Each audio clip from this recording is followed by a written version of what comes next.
in connection to what was stated by ADG Malaya a while ago, our chairperson for the Stratcom cluster.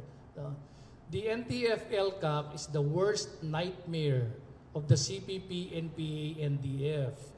That is why, as you have mentioned, at every opportunity, they would like to have it abolished.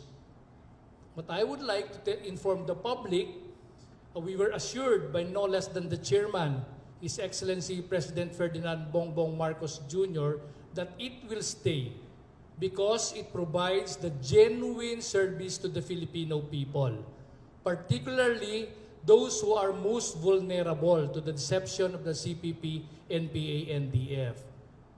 For 6 years now, it was able to bring in the needed infrastructure in geographically isolated and disadvantaged areas.